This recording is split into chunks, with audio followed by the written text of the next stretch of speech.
Okay, hello everybody, and hello children.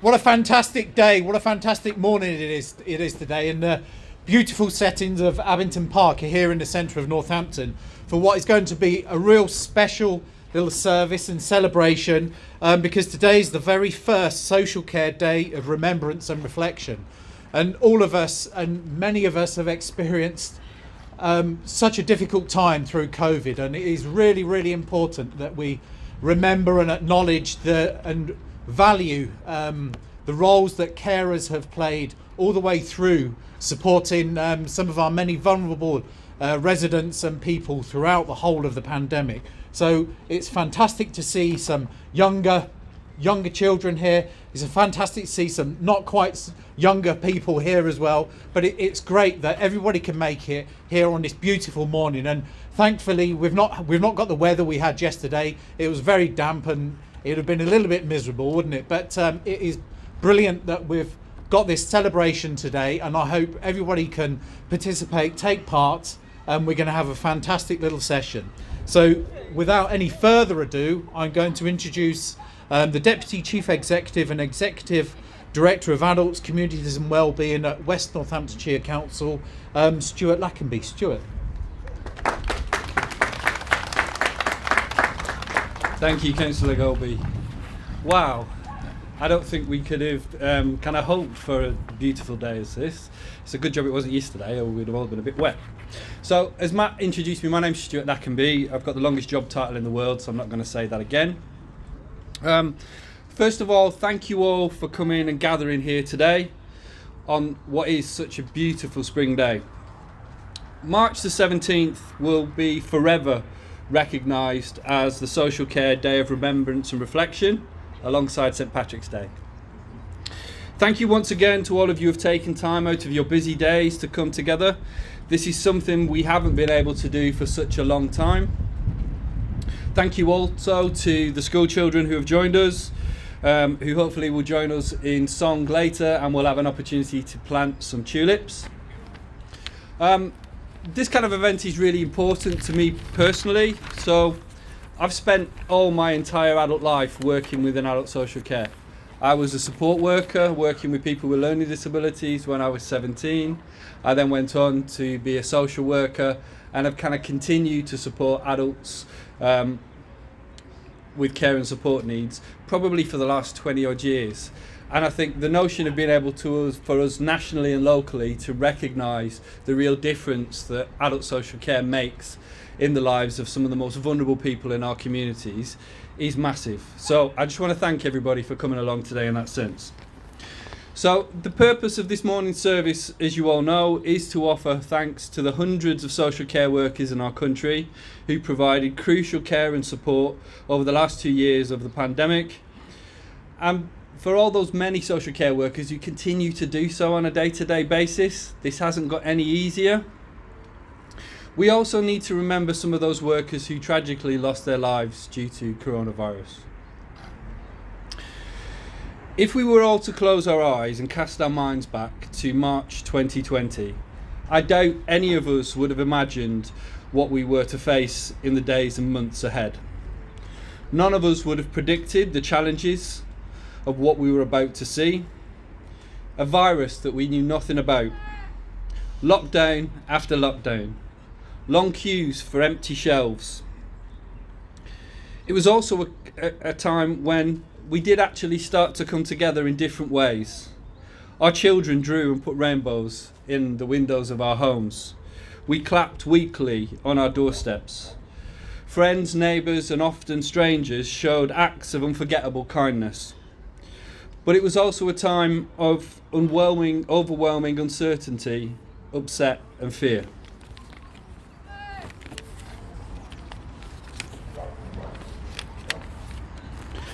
In March 2020, we did not know the severity of the disease. We had no vaccination. It was a time when there was no protective clothing and there were no masks. In March 2020 and for the following 2 years, hundreds of social care workers in Northamptonshire got up every morning, got dressed, cleaned their teeth said goodbye to their families, and went to work with some of the most vulnerable people in our county. They came into work, they delivered the care as they'd always done for the people that they generally cared for. And in doing so, some of them put their own lives at risk. At a time when the rest of us were told to keep a 2-metre distance, our social care workers stayed close. They continued to provide personal care to some of our most vulnerable people. At a time when many of us were furloughed, they were working in some of the most challenging conditions of their lives. I personally will be forever thankful for the selfless determination and kindness these workers have shown on a day-to-day basis. As we gather here today, each one of us has our own story of that time.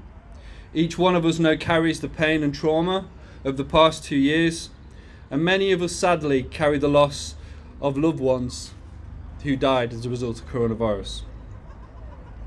Some of those closest to us unfortunately cannot be here with us today. They will not be forgotten. Our social care workers and their extraordinary hard work and dedication will also not be forgotten.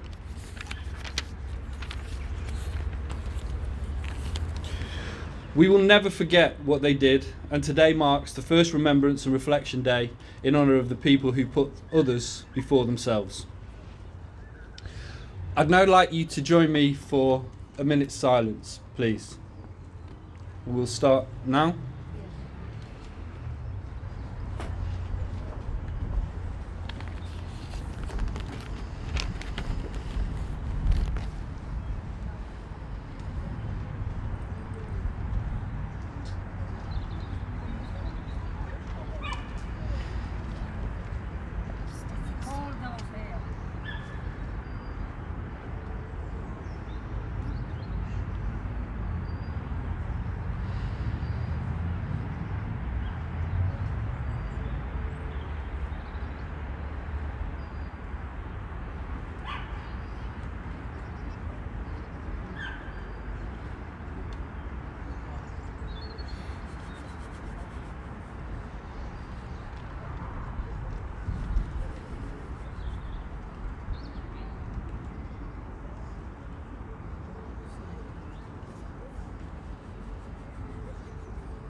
Thank you. I'd now like to ask children from the Barry Road School to kind of come forward and place tulips in the jars in front of them in memory of the social care workers we lost to COVID-19.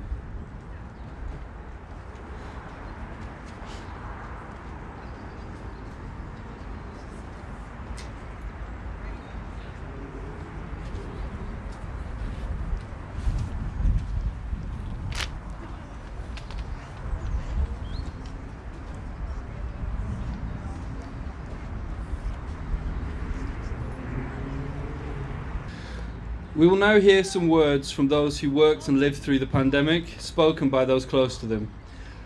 School children from Barry Road have been really brave in volunteering to read some words of tribute as well. So in the first instance, I'm going to ask Debbie Thunder to come forward.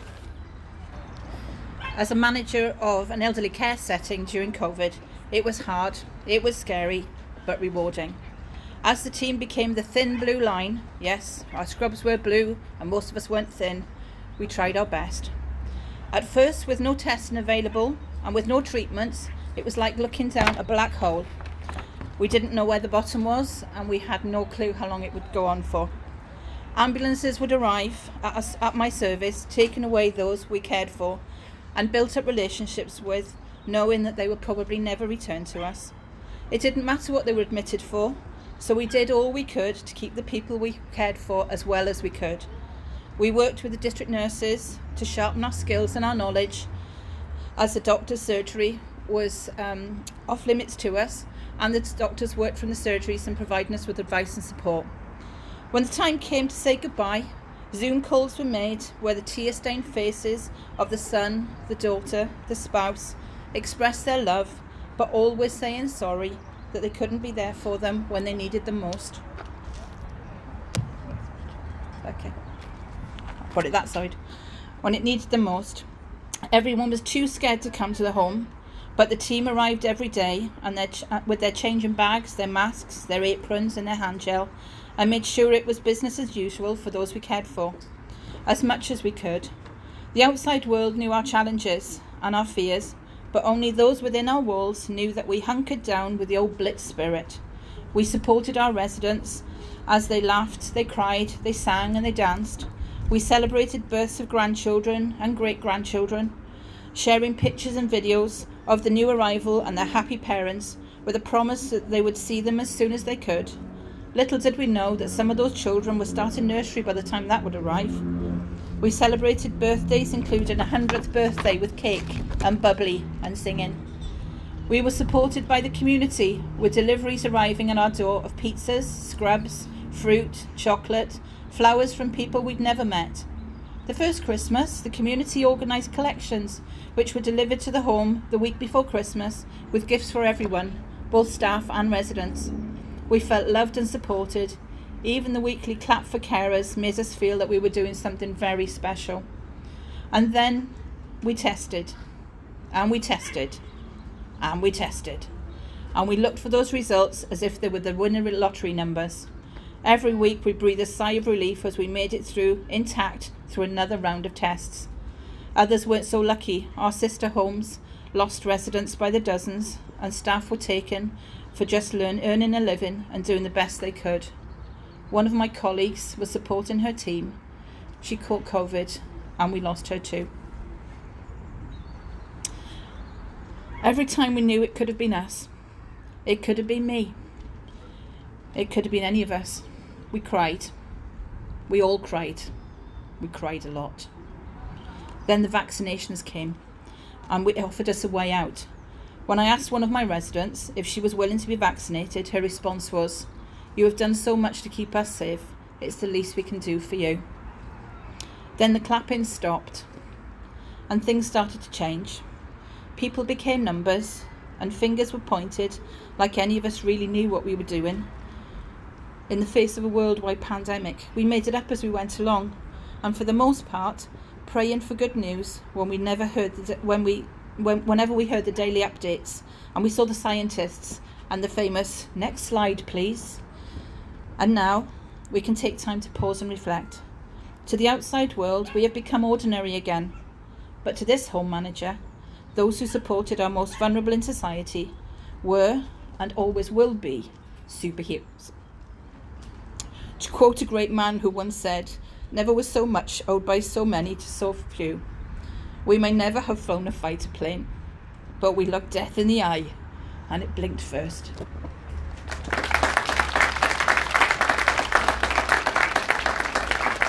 Thank you, Debbie. Would you like to come forward?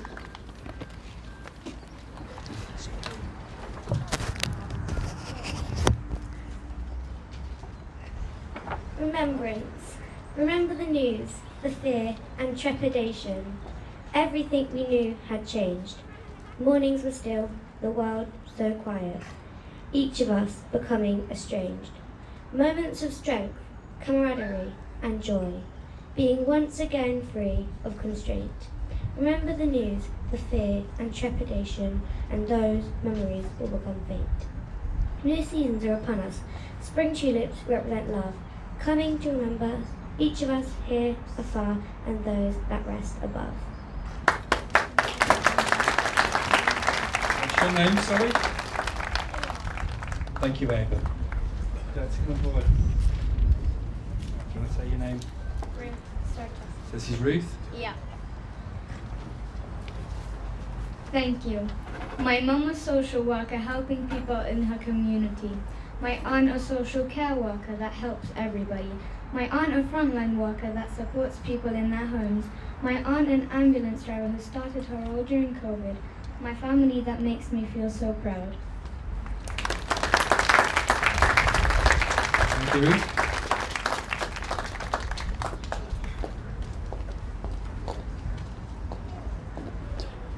Hello, my name is Broden and I'm here today as my mum works in social care. My mum loves to help people and she really cares. It was a really scary time and when we were staying at home my mum still went to work. My mum was at work When my mum was at work, I was scared that she might not come home, as so many people were poorly.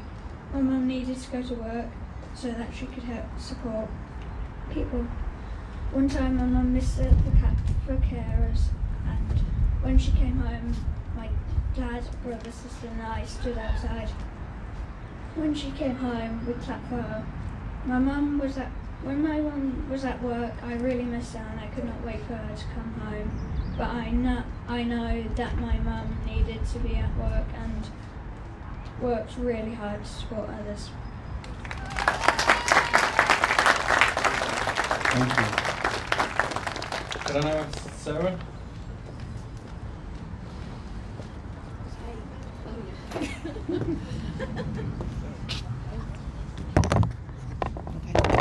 Hello, I'm from the Registered Managers Network in Northamptonshire, and I'm reading today on behalf of Jane Borland, who couldn't be here today. So the past 2 years has been a challenge for us all. For those of us working in social care, it has been indescribable. We often felt alone with the weight of huge responsibility for vulnerable people on our shoulders. I find it difficult to find the words to relay to you the feelings of hopelessness and self-blame that we have suffered. COVID meant we were forced to face additional challenges.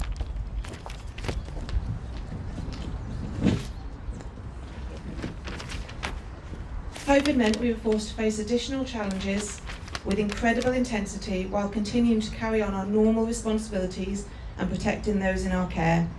Forced into a position we had never known before, our usual support networks diminished as they stayed away, and people were scared. The people in our care, their families, our staff and their families.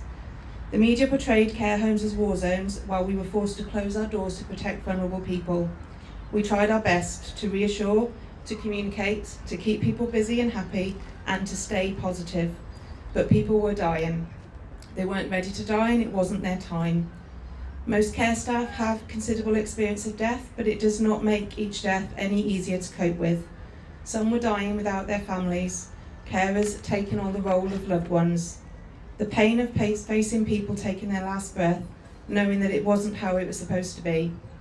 Stay at home, we were told, but we couldn't stay at home. Save the NHS. Standing on our doors, clapping every Thursday night, we all did it. And of course we wanted to save the NHS. And social care did their part. We took admissions, often quickly and without assessment. We wanted to help save the NHS, but who was saving social care? Who was standing up for us?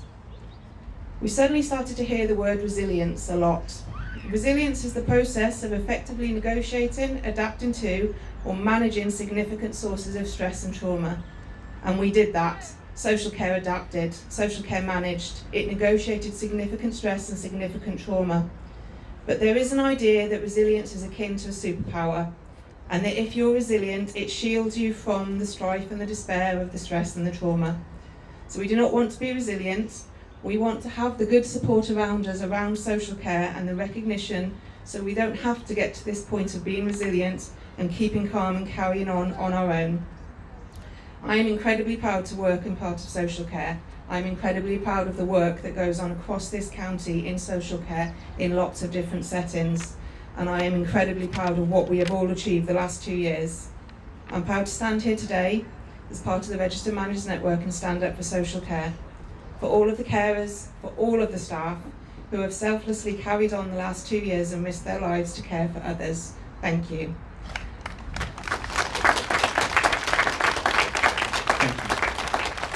Can I invite Charles?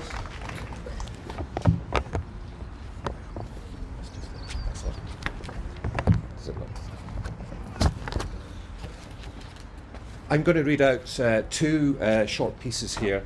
The first one is a tribute from the director of Abington Park View Care Homes, and these are her words to describe two people very close to her. Firstly, Aaron Ved, rest in peace, 29th of June 2020. Aaron, my husband, co-director of Abington Park View Care Home, whom we lost to COVID during the first wave. Our beloved Aaron, your motivation to protect and help others, your strength, your hard work and selfless actions carried us through the most difficult of times. We are grateful for all that you did for us. the time we had with you, the joy you brought into our lives. You are always in our thoughts and forever in our hearts. May you rest in eternal peace. Secondly, Tina Radbone, rest in peace, 10th of June 2020. Tina was a healthcare assistant at the Abington Park View Care Home.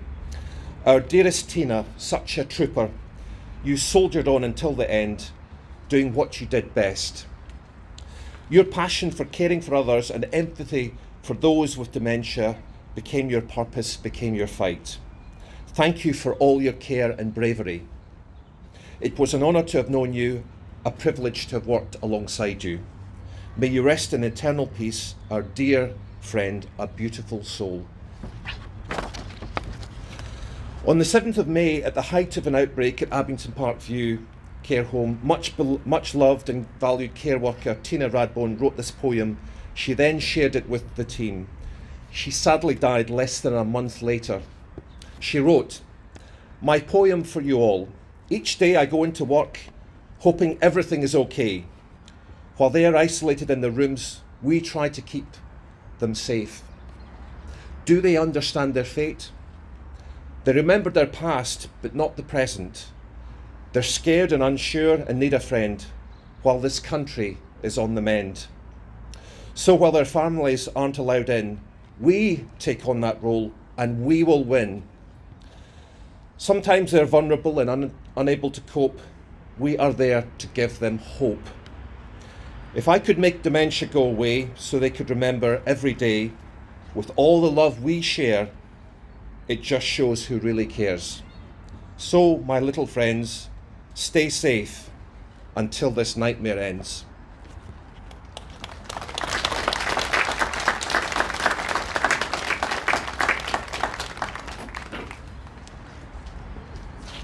Good morning, everyone. I'm Vice Chairman of West Northamptonshire Council, Councillor Andre Gonzalez de Savage, and I'm honoured to join you today. Thank you once again, all of you, for coming, and also a very special thank you to the Mayor of Northampton, who's also hoping to join us today as well. Can I also echo Stuart's sentiments and thank you all for showing the courage to relive those experiences and show thanks and memories and those harrowing and beautiful tributes. It warms my heart that we are all gathered here today. I am proud to be part of this community and to feel the support and hope that is still alive today in our county. During the pandemic, we saw kindness spread all over Northamptonshire, the United Kingdom and indeed the world, beyond recognition. People came together to sing on balconies, to shop for their neighbours and to care for each other in a way that they hadn't done so for many, many generations. Northamptonshire's social care workers went above and beyond acts of kindness. They put their own lives and those of their families before them. Thank you from the bottom of my heart, thank you. I ask you now to join me in thanking them properly for everything they have done and everything they continue to do in looking after the unwell, the vulnerable and the elderly in Northamptonshire. I propose we celebrate how much we value them and have a round of applause.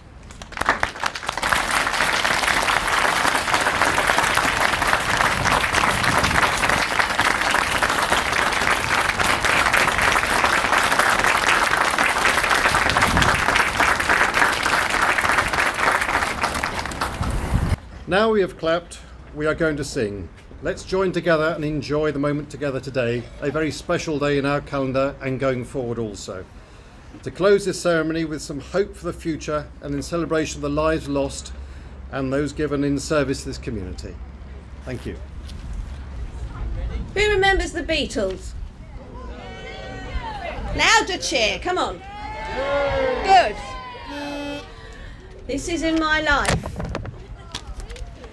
There are places I remember all my life, though some have changed, some forever, not for better. Some have gone and some remain. All these places have their moments. With lovers and friends I still can recall. Some are dead and some are living. In my life I've loved But of all these friends and lovers, there is no one compares with you, and these memories lose their meaning when I think of love as something new.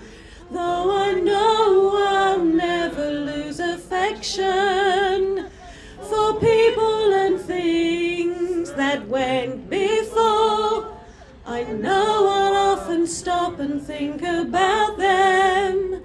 In my life, I love you more. Though I know I'll never lose affection for people and things that went before, I know I'll often stop and think about them. In my life, I love you more. In my life, I love you more.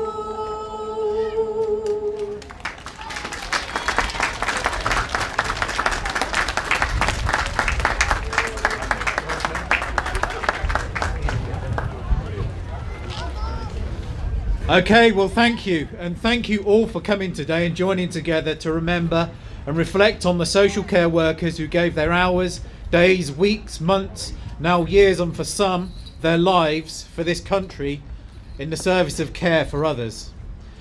So if I could also now direct you to sign a memorial book, which is in the gazebo just behind us over there. And then we're going to head over to the planting area for the unveiling of a plaque, and I've been told that we need to follow the lady in the tulip dress over here with a bunch of tulips. You can hold them up. Okay, and all I'll say is thank you again, and thank you for sharing the warmth and the goodwill and wishes that has clearly come across today in what has been a very moving service for all of us. So thank you very much, and we'll have one more round of applause. Thank you. If you want to take some flowers to your mum, it would be better to get them tomorrow so they're fresher for mine on Saturday, yeah? Would you like me to put it down? Actually, I can tomorrow, if I can come out, yeah? Really proud. He's worked hard. He's always been studying. He's only from GCSE. Just really passionate. So well, it's amazing. So much dog training business as well. He's so passionate about the cadets. He didn't get into it.